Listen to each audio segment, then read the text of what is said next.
Genshin Impact Teyvat Travel Guide Volume 1 Mondstadt Chapter Teyvat Geographic Special Edition Alice's Mondstadt Diaries Dadaupa Gorge. The 3 Hilichurl tribes located in the valley are all densely populated. What if we built a huge spinning ball-shaped cell in the center of the valley and threw all of the Hilichurls into it? That way, we might be able to generate enough energy to power all the mills in Mondstadt for at least 5 years.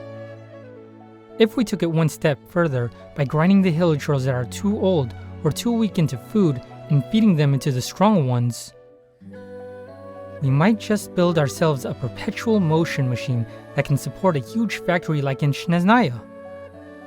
It seems totally feasible to me. But when I told Miss Lisa about the idea, she just looked at me and pondered in silence for a long time, then changed the subject gracefully.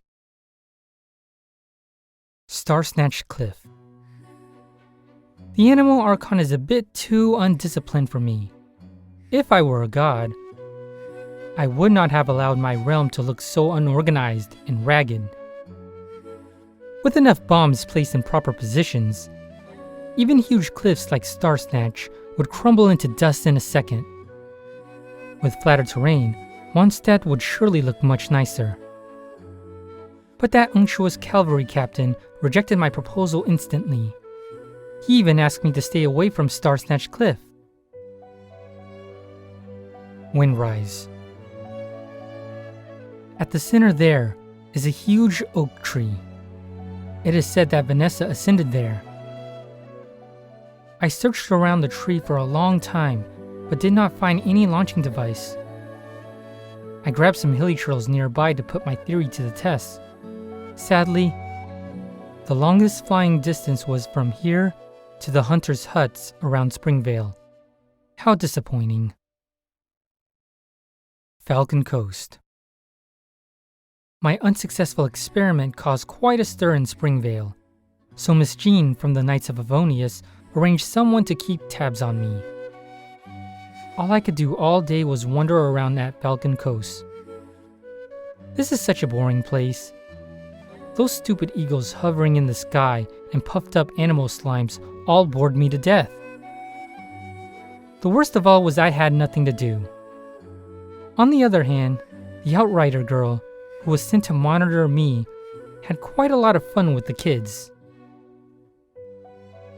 Whispering Woods. Yet another forest in Mondstadt.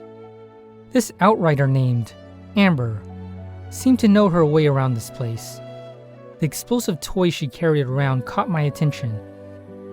With some tweaks, I can turn it into something that could blow this forest and even nearby mountains into smithereens easily. My proposal seemed to scare her. But an explosive stuffed toy is indeed a brilliant idea. I must try it out next time.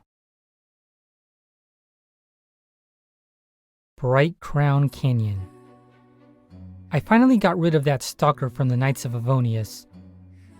This valley I found at the northeast coast of Cider Lake is still guarded by ancient mechanisms. But the soldiers responsible for holding the pass for the King of Gales were nowhere to be found now. All the winds of time had left behind were the unintelligent Hilichurls and silent mechanical guards.